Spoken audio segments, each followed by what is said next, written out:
We are here again. Give me a moment. Okay, as far as this book of Leviticus, since the time of Moses, there were do's and don't do's.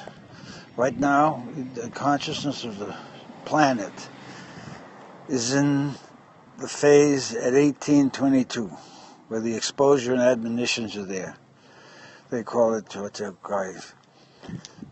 the do's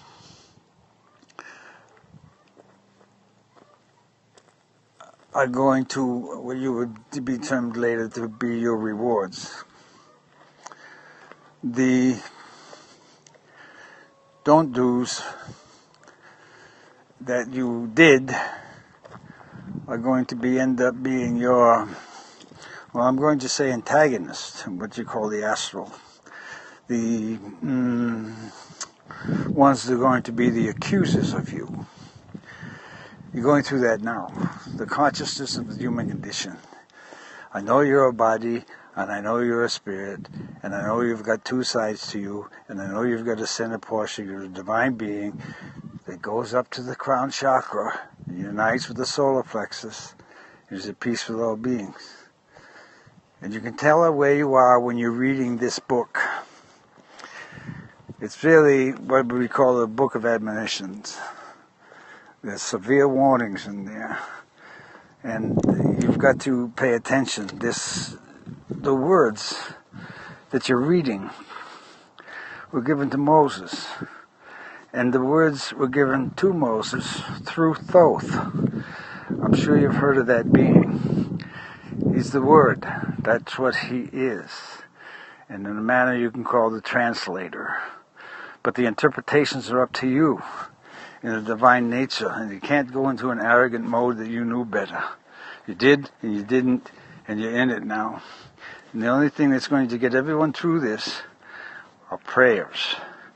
Everybody needs them. You need them. We, and what you call out there, need them. Everyone needs them. The mother needs them. She's asked for them. She's not asking for a tithe. She's asking us to work down here. And us, that's including me in this, what they call the physical human form walking. Yeah? And understanding that presence is necessary. That's why peace to all beings is really a requirement. Why mercy is a requirement. And try not to react to words others say. There's a lot of defensive energy coming up now to justify selves. So the admonitions are there in the book. You can start at 1822. That exposure's coming out now.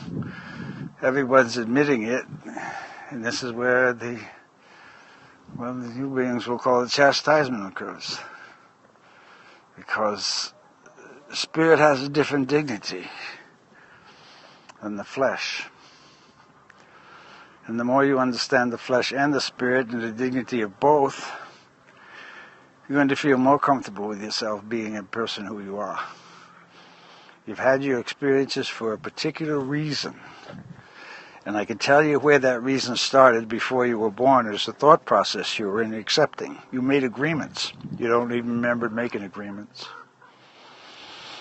You made agreements by the word of the thought in your head as their own individual personality, regardless within the grouping that you were within. Beings try to take advantage of one another there, what you call in the thought process. That's why you don't think. You don't think. That's why you try not to think. For moments of time. I'm not talking about when you're driving your car. I'm talking about particular time of day. Noon, don't think. Be thankful for the sun or wherever you are, whatever presence is there. 6 in the evening, particularly. Midnight if you're up. Focus on the moon or the space where the moon usually moves through. And 6 o'clock in the morning, or when you first get up. I want you to wake up thankful for the breath and that you have a heart beating. I want you to thank your organs for being there with you when you come back into the body. I want you to thank the food you ate. I want you to thank all things. I want you to thank you for your own presence.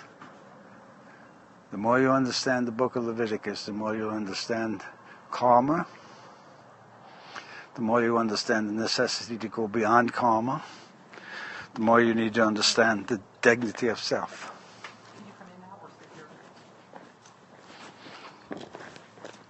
True.